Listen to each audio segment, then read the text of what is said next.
My name's Claire Monroe. I'm 36, live in Asheville, North Carolina, and I edit books for a living, mostly memoirs that no one reads, but everyone pretends to understand. I'm married, 5 years now. His name's Ethan. People like him. They always have. He's polite, composed, teaches 11th grade English, loves Faulkner too much, and he knows how to perform concern. That thing Southern men do with a smile and a hand on your back, like you're about to faint. For a long time, I thought I was lucky. Maybe I still am. I don't know anymore. But this is what I do know. He said the basement was just for storage, that it was damp and smelled like mold, that there was nothing down there I'd care about. He said it with that half laugh he does, the one that makes you feel stupid for even asking. And for a while, I believed him. Or I made myself believe, because that's what women like me do. We ignore things that don't make sense, until they do. Until they scream. It started 3 Thursdays ago. I was reorganizing our bookshelves, partly out of boredom, partly because I'd just had a weird dream and needed to move. It was one of those dreams that lingers, Ethan yelling, but I couldn't hear the words. A locked door. Something behind it, clawing. Anyway, I pulled down one of his old college anthologies, Contemporary American Poetry 1999 edition, and out fell a key, small, silver, worn down on one edge like it had been used, a lot. No label, no ring, just loose. I don't know why, but I didn't ask him about it. I told myself I'd misremembered, that it probably opened the shed out back. But that night when Ethan was at the gym, I walked down to the basement. The door was locked, like always. I held up the key. It slid in, smooth.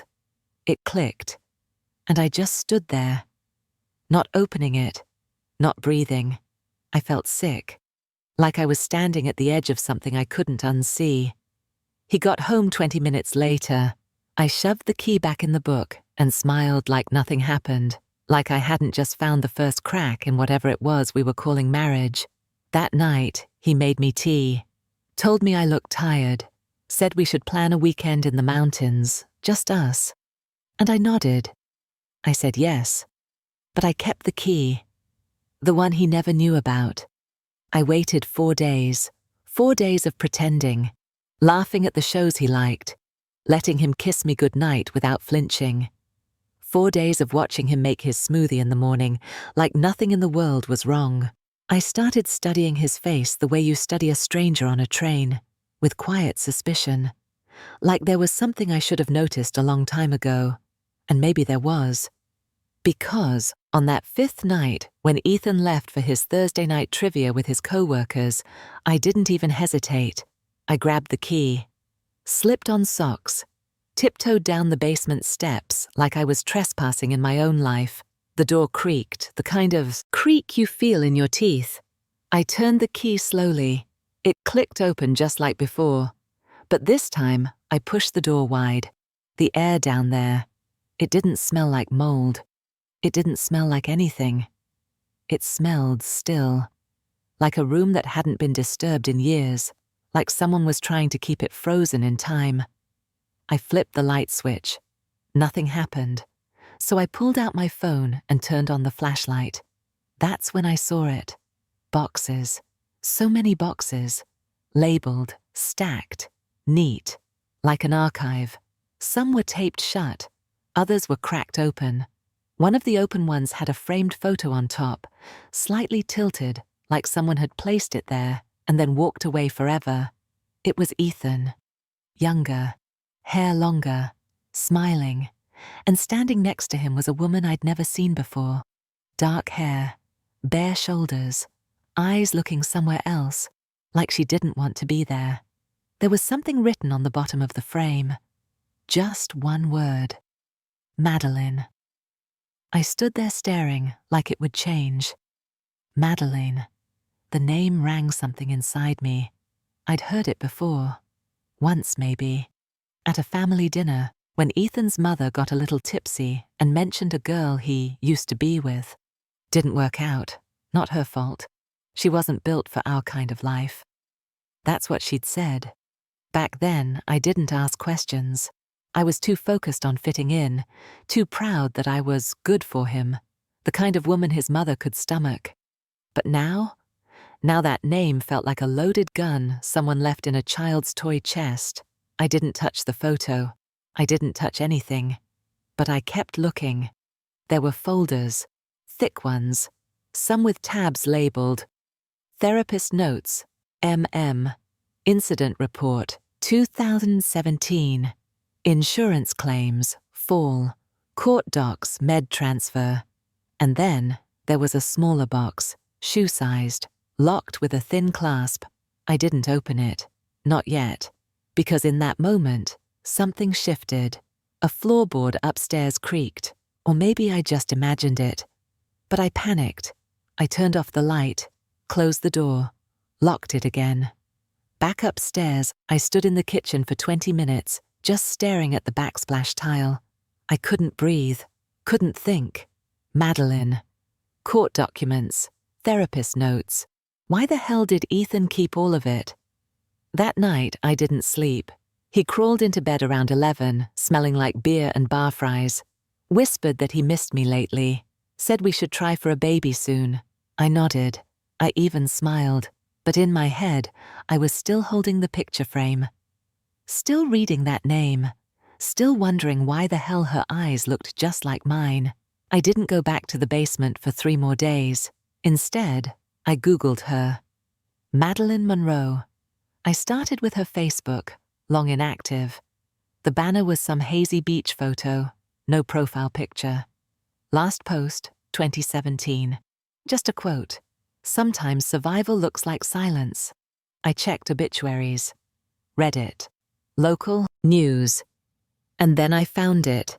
Local woman dies after fall. No foul play. Suspected August 9th, 2017. Asheville Daily News.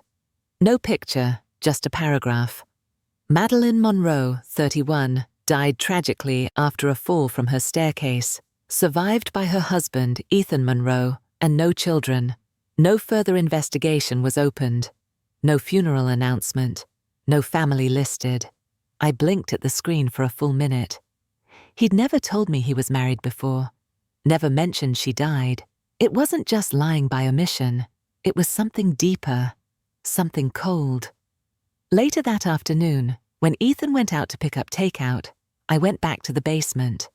The locked box. I opened it. The key was taped under the bottom shelf, almost like it was left there, in case someone like me ever dared to look. Inside were 3 things. 1. A necklace. Small pendant, shaped like a bird. 2. A flash drive. 3. A folded piece of paper with handwriting that made my hands shake. If you're reading this, I guess I lost. But if you care enough to look, you deserve to know what he is. He doesn't lose control. He plans control. I wasn't crazy. I was correct. M. I backed up, like the box had burned me. I didn't plug in the flash drive. Not yet. I just sat there, holding her necklace in my lap, like I was holding the ghost of someone no one bothered to bury properly. Like I was holding a warning. Ethan got home 20 minutes later. He brought Thai food, asked how my day was. I lied, said I took a nap. He smiled, said I looked rested, said I should wear that green dress soon, the one he likes. He touched my face, gently. And for the first time in years, I flinched. That night, I waited until he fell asleep. Then I crept into the guest room and opened my laptop. I plugged in the flash drive. There were 5 files, no labels, just timestamps. I clicked the first one. It was an audio file. It started with silence, then the sound of crying, then her voice, shaky, breathy, terrified. I know he's going to hurt me. If you find this, don't let them say I made it up. He makes it look like an accident, like I fell. But he pushes first, always. I slammed the laptop shut, but the voice stayed in my head all night, all morning, still now. Ethan had said she died from a fall. The news said no foul play, but she said he pushes, not just physically, emotionally, psychologically. Over time, he makes it look like it's your fault until you believe it. And suddenly, every moment in our marriage that felt off wasn't just off, it was practice. The next few days, I became an actress. I played the role perfectly. The gentle wife, the soft smile, the morning coffee, the kiss on the cheek. Because now I understood. If Madeline lost, I needed to pretend I hadn't found a thing. Not yet. Not until I knew how far down this rot went. I kept listening to the flash drive at night, always with headphones, always with one eye on the door. Each recording was worse than the last. Her voice grew quieter, less sure of itself. Sometimes she doubted herself entirely. Other times she was angry, raging at the walls, the system, at herself. They told me I should be grateful, that he stayed, that he pays the bills. But I feel like I'm disappearing. And every time I scream, he smiles like I'm performing. I cried listening to her, not just because I felt her grief, but because I recognized it. Her doubts sounded just like mine, that feeling of shrinking, of doubting your own instincts, of wondering if maybe you're just too sensitive. I used to call it marriage. Now I call it training. I went back through old photos of Ethan and me, the ones from our honeymoon, his birthday, last Thanksgiving, and suddenly all I could see was the performance. His hand always guiding mine, his smile perfectly staged, the way I tilted toward him like a leaning house, not even realizing I was crumbling. Then I found something else, a receipt, tucked inside a book in the basement. It was from a private hospital 3 towns over, dated 6 months after Madeline died. The patient's name? Claire Monroe. My name. But I'd never been there. I looked closer. It was for a psychiatric evaluation. Anxiety, possible delusional paranoia, recommended medication. Zoloft, Xanax. The diagnosis line said, presented by husband due to concerning patterns of fear and emotional instability. What the hell? I stared at it for a long time, trying to understand. He was building a file, a trail. He was prepping the narrative before anything even happened. Just like he did with her. My whole body went cold. Ethan was planning something. Not just abuse. A takedown. If I ever tried to speak out, he had documents. He had timelines. He had me already labeled unstable. I thought I was living in a marriage, but I was living in a case file, one he'd been building from day one. That night, I left my phone in the kitchen, turned the radio up loud, sat in the bathtub with the door locked, shaking, and I made a plan. Not just to leave, but to expose. To undo everything he spent years stitching into place. It started small. I bought a burner phone, cash, wrapped in gum wrappers and shoved into the lining of my old purse. I began taking photos of everything, the documents, the flash drive, the receipt with my name. I backed it all up. Cloud USB, hidden SD card, taped under my nightstand.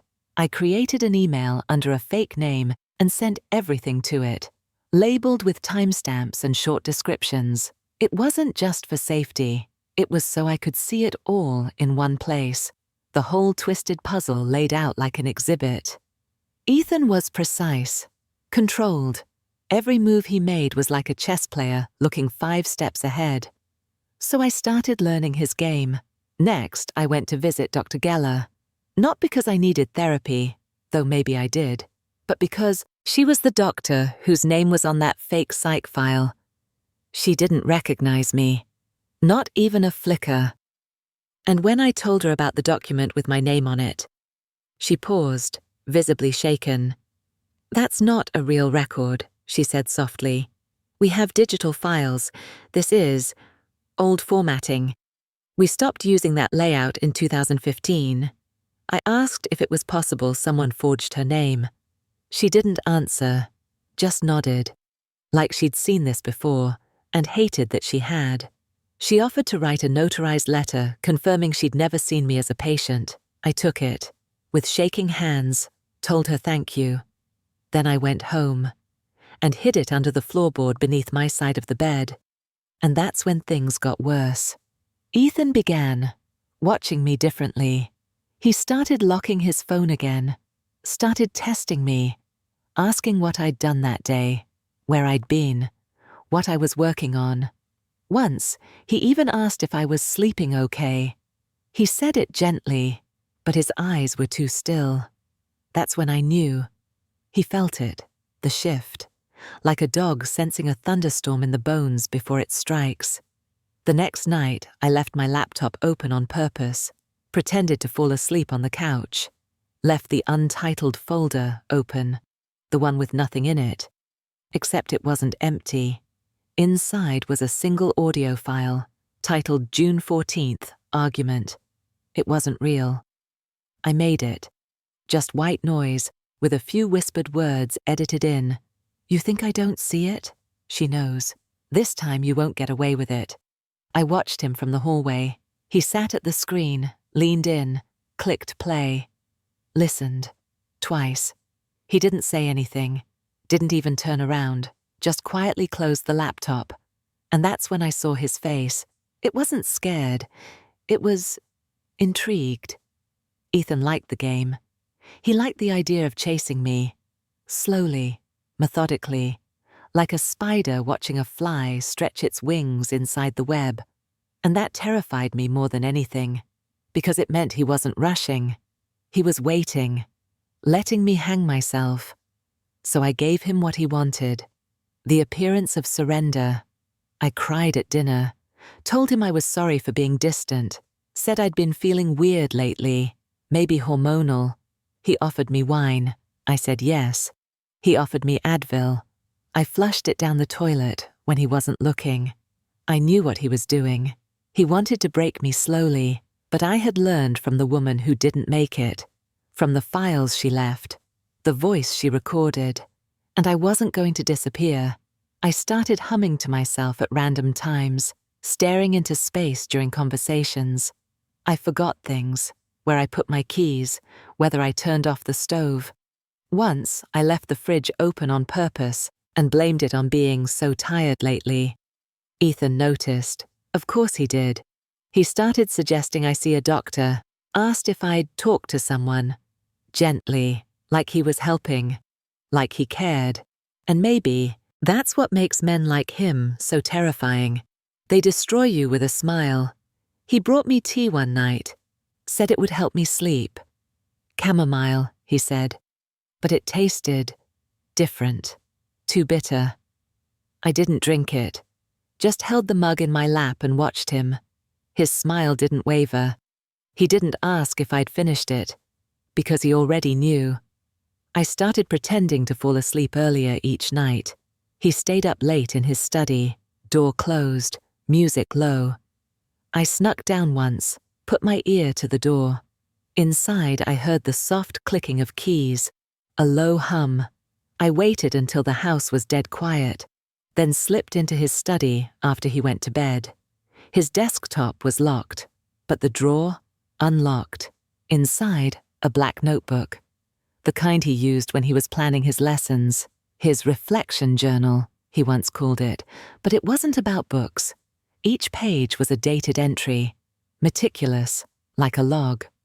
Claire asked about the locked room again, redirected. June 14, she hesitated before answering about lunch, possible suspicion. Sleep patterns disrupted, considering intervention. If she leaves, use recorded call, May 5th, as evidence of instability.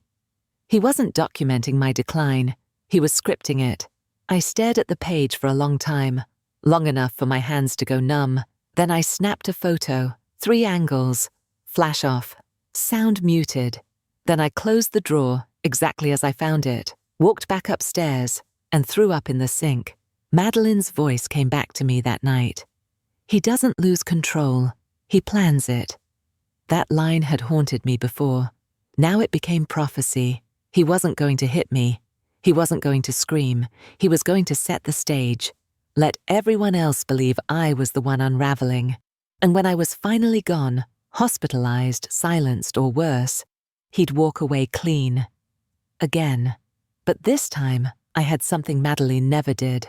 I had her voice, I had his handwriting, and I had a key, not just the one that opened the door, but the one that would unlock everything. The next day, I called in sick to work. I didn't tell Ethan. Instead, I drove 3 towns over, parked behind a strip mall, and met with someone I never thought I'd reach out to again. Lena. We hadn't spoken in 6 years, not since our falling out. A stupid fight, made worse by pride. But she was the only person who ever saw Ethan the way I was starting to. Lena used to say he gave her the creeps, that he was too composed, too rehearsed. Back then, I accused her of being jealous. Now I told her everything, every damn thing. She listened without interrupting. Didn't touch her coffee once. Then she said something that cracked the world open.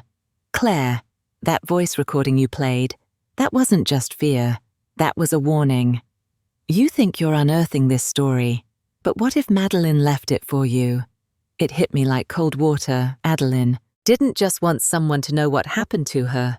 She wanted someone to finish it, to use what she couldn't. I wasn't just an accidental witness. I was the next in line. So I asked Lena to help me. And she did. She made copies of every file I had. She backed them up in her cloud, her hard drive, her office computer. We printed it all. The therapist notes, the forged psych report, Ethan's handwritten journal, screenshots of emails he sent me using guilt and gaslighting as weapons, bank transfers from an account I never knew he had, sending money to a name I didn't recognize, Rebecca L. I didn't know who she was, but she was getting $500 every other week for the last 2 years. There was more. A burner email tied to Ethan's name, different spelling, same photo in the Google profile. Inside, messages to a housing rep about assisted care paperwork for a woman named Claire Monroe, dated 6 months ahead. He was planning to put me somewhere, to frame me into disappearing, just like Madeline. That night, I went home and sat across from him at dinner. He asked how my day was. I said quiet. He smiled, told me he liked it when I was quiet. But inside, I was a fire, burning down every lie he ever spoke, stacking every receipt, every document, every whisper Madeline left behind, into one perfect match, and I was almost ready to strike it. I waited 1 more week. I needed time, not to collect more proof, but to let him relax, to let him believe he'd won. And he did. He started humming again in the mornings, gave me a bracelet out of nowhere, silver, delicate, too light to mean anything real. That's how Ethan showed love. After a lie, after a silence, like he was reeling me back in, like the fisherman with a nearly dead fish pretending to loosen the line. But this time, I didn't bite. I smiled. I wore the bracelet, and the whole time I counted down to Saturday. That was the day Lena booked us a meeting with a reporter, a woman named Jordan Hall. Local paper, small, scrappy, but fearless. She'd covered domestic abuse cases no one else would touch. Had her own scars. Didn't flinch once when I told her everything. She didn't ask, "Are you sure?" She asked, "When do you want to go public?" But it wasn't just about public exposure. It was about making sure Ethan couldn't bury me. So I built a file, not just with Jordan, but with 2 lawyers, a digital notary, and a therapist of my choosing. I recorded my testimony, filed for a legal protection order in secret, not to serve it yet, but to have it ready. I even registered a safe deposit box under Lena's name. Inside, the flash drive, the hospital forgery, and 2 backup SD cards. Then, I sent Ethan a text, just 1 line. I found her voice. He called me 4 times that hour. I didn't answer. When I got home, he was waiting. Calm, measured, almost amused. He asked, "What voice?" I said, "Madeline's." He didn't blink. didn't ask how, didn't even deny it. He just said, "She was unwell, Claire. I tried to help her." And that's when I realized he didn't think I could win. He thought I was just another version of her, another fragile woman who'd spiral and vanish. So I smiled, said, "You should rest. You look tired." And I walked upstairs. That night, I uploaded everything. To Jordan, to my lawyer, to an anonymous Dropbox account set to go public in 48 hours, unless I disabled the trigger. Then I went to sleep beside the man who was planning to erase me, and for the first time in months, I slept like stone. ChatGPT Danoi. 2 days later, Ethan got a knock at the door. Not police, not press. A process server, plain clothes, neutral face, soft voice. Handed him the envelope and said, "You've been served."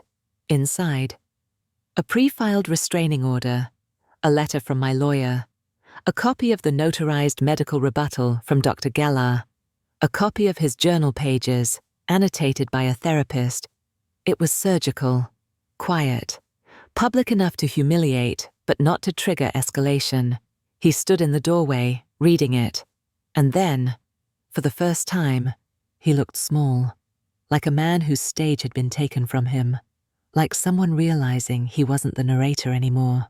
He followed me upstairs, didn't yell, didn't threaten, just looked at me. "You don't know what you've done," he said. "You're going to ruin everything." And I said, "No, Ethan, you ruined everything. I just kept the key." He left that night. I heard the suitcase, the keys. He didn't say goodbye. And I didn't lock the door behind him, because I didn't need to. I had already locked him out of the version of me he thought he built. The next morning, Jordan's article dropped. Front page of the Sunday section. Whispers in the basement. A widow's final recordings. A wife's revenge. She kept my name out, by request. But everything else?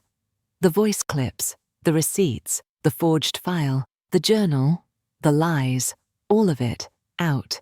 People read it, and they believed it. Even his school suspended him pending investigation. Even his mother, the one who once toasted at our wedding, emailed me. Said she was so sorry. Said she never knew. Said she wondered why Madeline always wore long sleeves in summer. I didn't respond.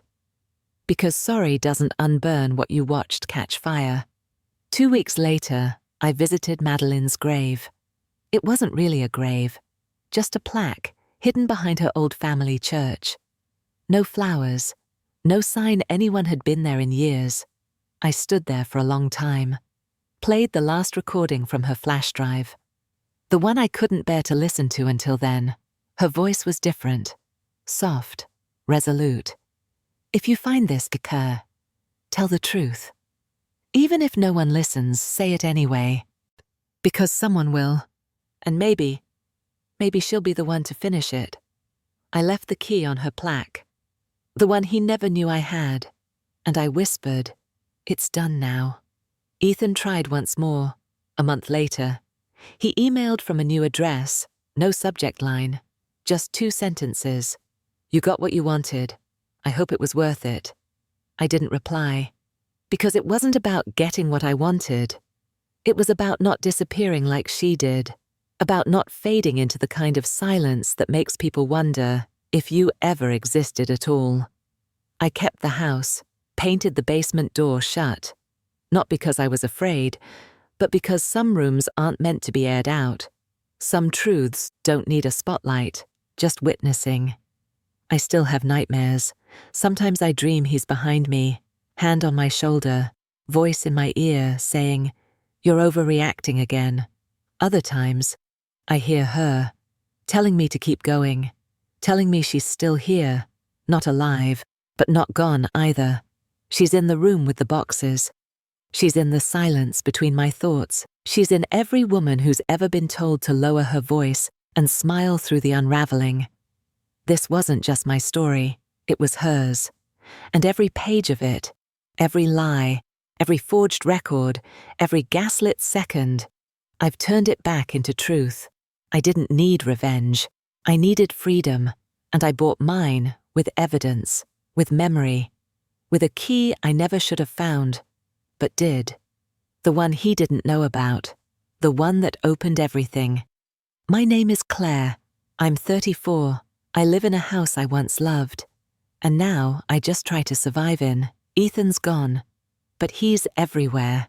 In the corners I don't sweep, in the books he marked, in the scent of the old leather chair he used to read in, pretending to be someone he never was. Everyone keeps asking if I feel free now. You burned it all down, Claire. You exposed him. But they don't understand. Truth is not freedom. Truth is a door you open, and behind it there's another hallway. Longer, colder, with footsteps you can't hear until it's too late.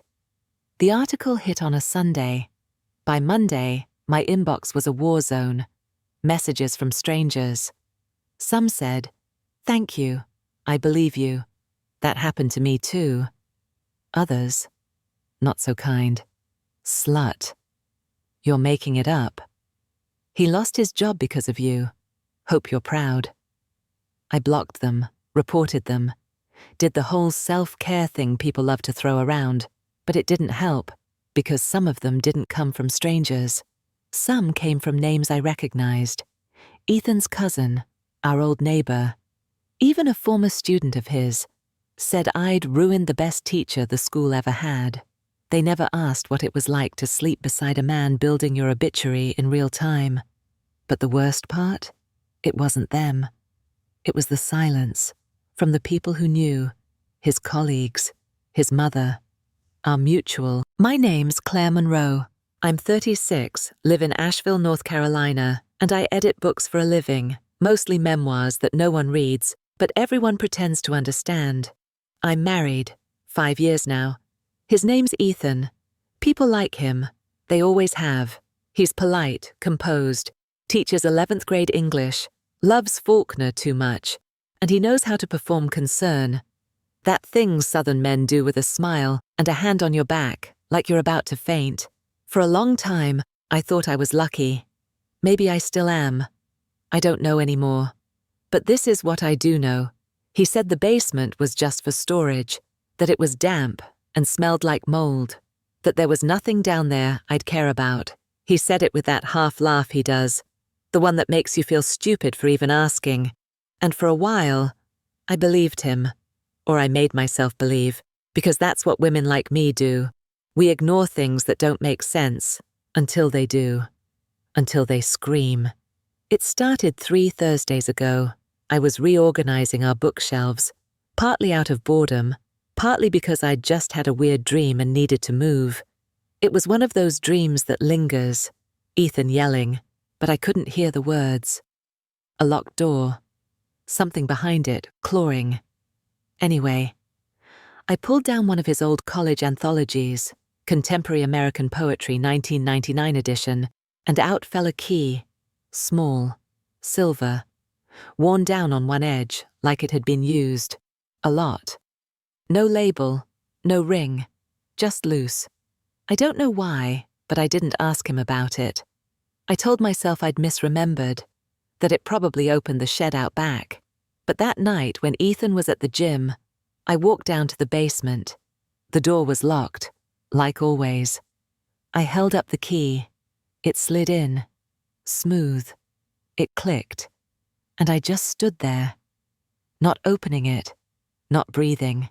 I felt sick, like I was standing at the edge of something I couldn't unsee.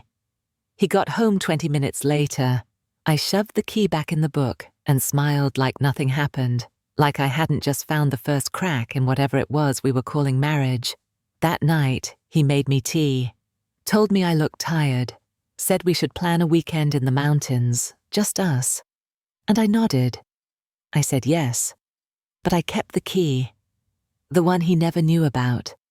I waited 4 days, 4 days of pretending, laughing at the shows he liked, letting him kiss me goodnight without flinching. 4 days of watching him make his smoothie in the morning, like nothing in the world was wrong.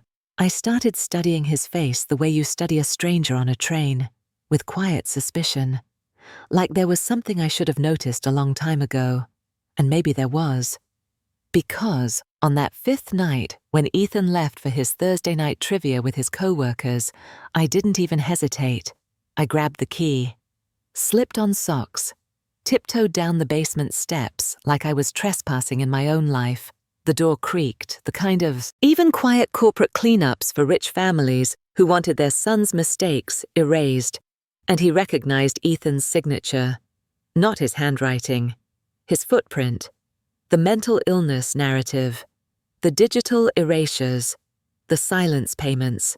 Within 10 minutes, Marcus had 2 names, Rebecca L., the woman Ethan was sending money to every month, and Sandra Weller, a woman who, 10 years ago, filed a protective order against Ethan in a different state and later withdrew it without explanation. Her file was sealed, but Marcus, he had favors to call. By the next morning we had a photo of Rebecca, blonde, late 50s, eyes like Madeline's. She wasn't a mistress, she wasn't a therapist, she was Ethan's aunt, unmarried, lived in a small coastal town. No online footprint, and based on Marcus's data pool, she was on the payroll for over 3 years. Cash deposits, rental reimbursements, a one-time medical payment with Claire Monroe listed as dependent. I stared at that line for a long time. Why would my name be there? Then Marcus dropped the bigger bomb. Sandra Weller's case wasn't just sealed, it was suppressed. Whole file flagged by a private firm that works with high-profile families. That's when I said it, out loud. The sentence that made Lena stop breathing for a second. This goes beyond Ethan. And it did. His father, a retired judge. His mother, on the board of a psychiatric hospital. A cousin in law enforcement. And suddenly, it all made sense. How Madeline vanished. Why the school district never questioned the rumors. Why I was almost erased, too. We weren't just dealing with a narcissist. We were dealing with a network. A quiet generational playbook, written in money, shame, and institutions that looked the other way. I drove home in silence, pulled into my driveway, and sat there, gripping the steering wheel like it might snap. Then I whispered, "Okay, if this is a system, I'll burn the whole thing." I didn't cry. I didn't spiral. I printed every page Marcus gave me, scanned it, uploaded it to my encrypted drive, sent backups to Lena, then to Jordan, the reporter. Subject line: It didn't start with me. Part 3. Not everyone wants the truth. I thought Lena was unshakable. She'd stood by me through the worst, held my hand in that diner when I told her what he'd done, sat across from me during court filings, whispering breathe when I forgot how. But then, for 3 days straight, she didn't pick up. No texts, no calls, no, "I'm busy, call you later." Just silence. At first I tried to be rational. Maybe she was overwhelmed. Maybe she needed space. But then the email came. Anonymous. No subject line, no greeting, just one line. "Check Lena's real name." I froze. Opened a browser. Typed in her full name. Birth name. Not the married one she told me she'd dropped years ago. There it was. An old arrest, expunged. Shoplifting charge when she was 19.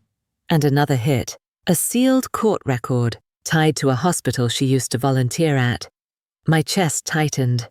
I drove to her apartment. Knocked. No answer. I waited in my car for 2 hours. Then, just before midnight, I saw her slip out the side entrance. She didn't look at me. She looked at the pavement, like it might swallow her whole if she made eye contact. I got out of the car, called her name. She stopped, didn't turn around. I walked toward her slowly. "Lena, what's going on?" She still wouldn't look at me, but her voice cracked when she said it. "They contacted my job. Said if I didn't back off, they'd leak everything. The arrest, the termination letter, the pregnancy. I could lose everything, Claire. It wasn't just Ethan anymore. It was the system protecting him. reaching out with invisible fingers, pulling strings in the background, and Lena had been caught in them.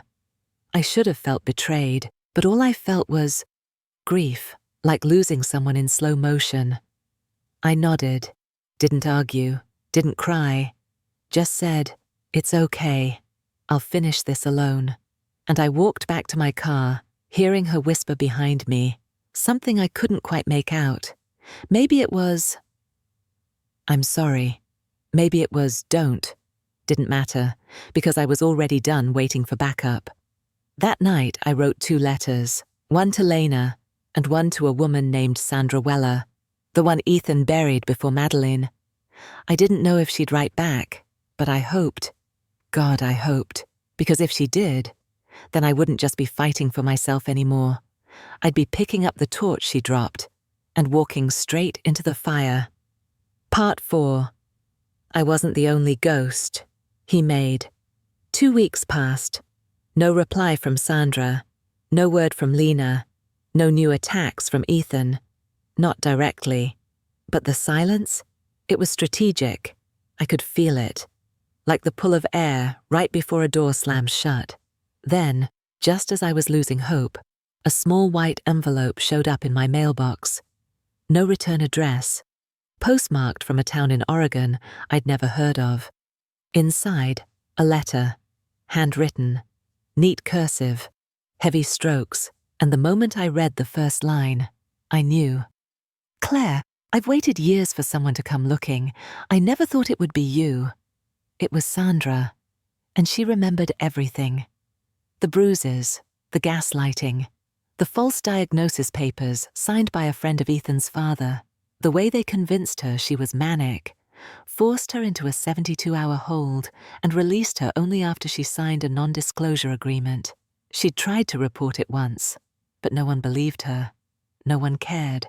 So she left the state, changed her name, lived small, stayed silent, until now. Her letter ended with this: "You're not crazy, you're not overreacting. He did this, and I'm ready to help." I took the letter straight to Marcus and my lawyer. We had everything we needed to file. But not just for me. For Madeleine. For Sandra. For the others we hadn't found yet. It was time to go on offense. The lawsuit we filed was multi-pronged.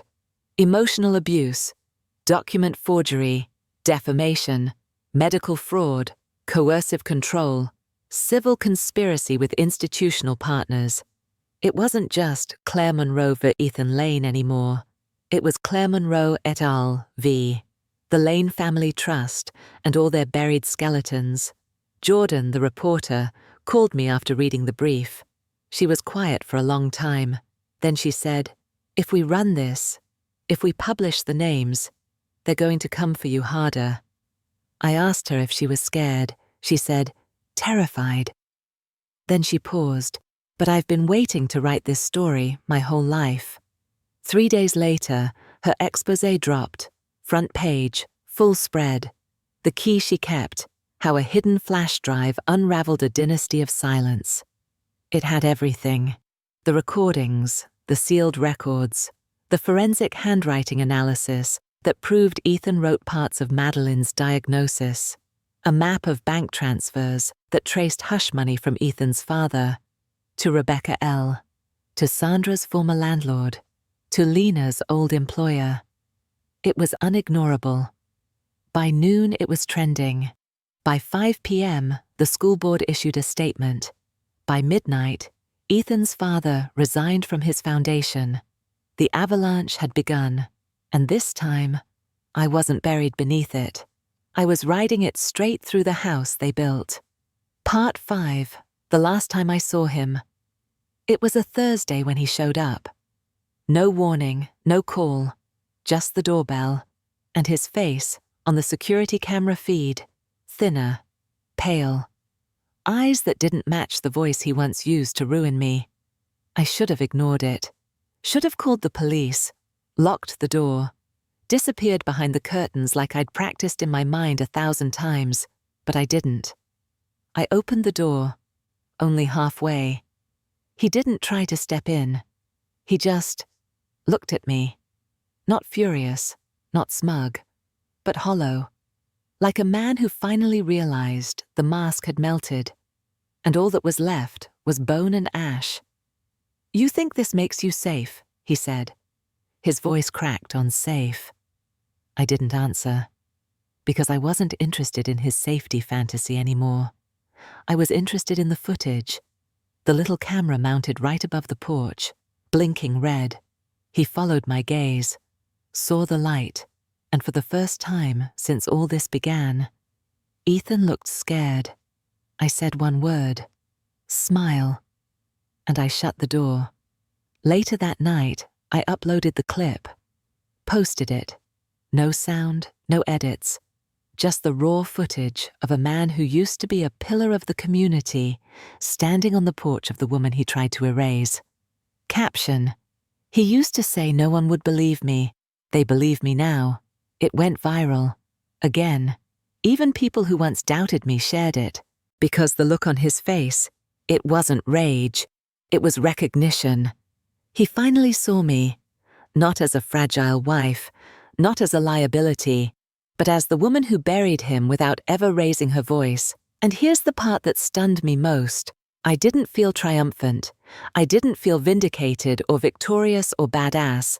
I felt done, not empty, not hollow, done, like I'd just finished carrying a body up a mountain. And now, I could finally put it down.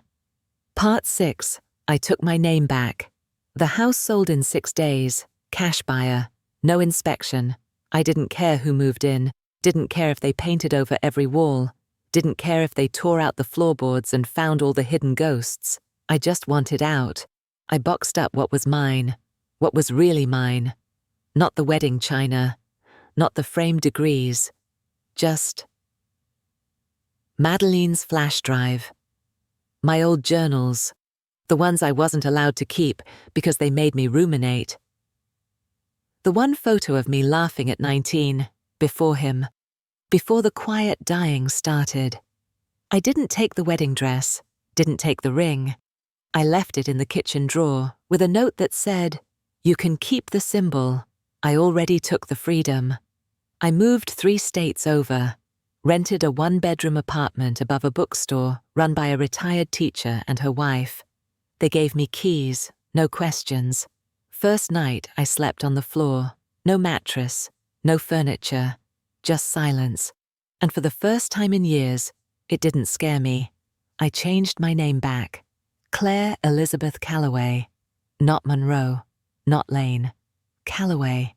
The name my grandmother gave me, back when women didn't survive men like Ethan. She didn't get justice, but I did. And that was enough. Sandra wrote me again, said she's speaking to a journalist in Portland. Her voice shakes, but she's speaking. Lena sent flowers, with a card that said, "I should have stood beside you. I'm still trying to be the woman who would have." And Jordan? She won an award for her piece, but what mattered more was the last message she sent me. A woman in Detroit just emailed, said her ex was trying the same thing, and now she knows how to fight back. I didn't save the world, but I burned down one corner of hell, and I left the door open behind me, just in case someone else needs a way out. Part 7. The offer. He thought I'd take. It came in a thick envelope, cream-colored, embossed logo in the corner, the kind that screams old money and worse secrets. I didn't even open it at first. Just stared at it on the counter while the kettle boiled, while the wind rattled the old bookstore windows below me, while I wondered if there was even anything left for him to say. Eventually I sat down, slit it open with a steak knife, and pulled out the last rope Ethan would ever throw me. Settlement offer. 6 figures. Conditioned on a signed NDA. Withdrawal of all active lawsuits. A formal retraction sent to the press. And, this one made me laugh, an apology posted on my personal social media. I reread that line 3 times. I apologize for exaggerating and misrepresenting the truth. Exaggerating, misrepresenting, after all the files, The recordings, the voices, the pain. Still, he wanted me to say it never happened. I didn't scream, didn't throw the papers. I just set them aside, wrote a short reply and mailed it the next morning. It said, "No amount of money will buy back the years you took from me. Keep your check. Keep your silence. I'll keep my story. Claire Elizabeth Calloway." That night I lit a candle. Not for him, for her, for Madeline, and for Sandra, and Lena, and the woman in Detroit, and the girl I used to be, sitting on the bathroom floor, holding her breath through his footsteps. The candle burned for hours, quiet, steady, no drama, not because it was afraid of the dark, but because it had already survived it. Part 8. The story was mine. This time I released the book on a Monday, self-published, no agent, no publisher notes telling me to tone down the rage or make her more likable.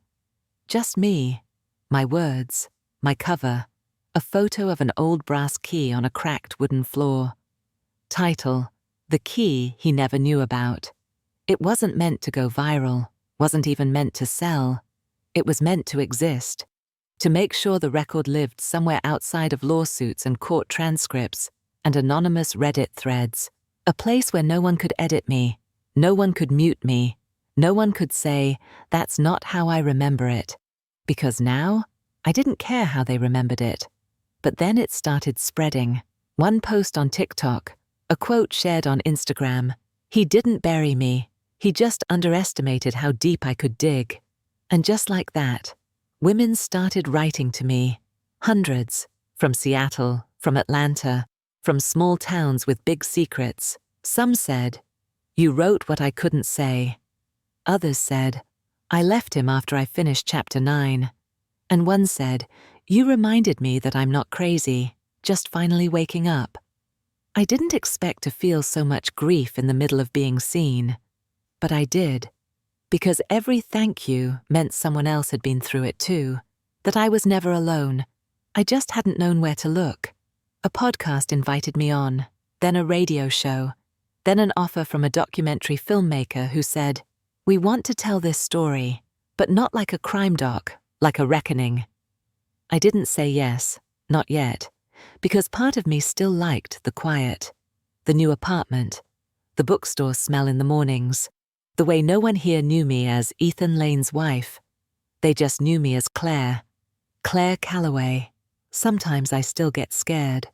When a car idles too long outside, when I see a man with his posture, when I hear my name said in a certain tone. But now, I don't freeze.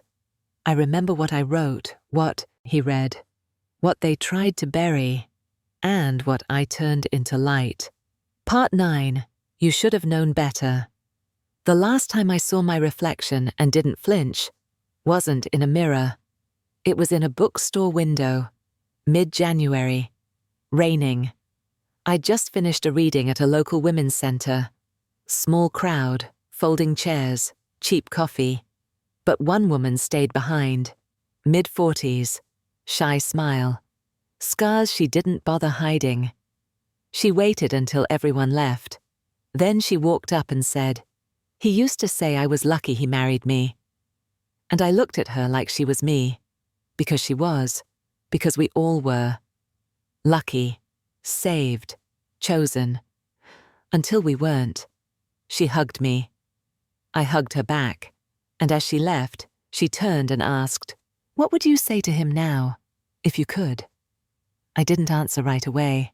I watched her walk into the rain, pulled my coat tighter, and then I said it aloud.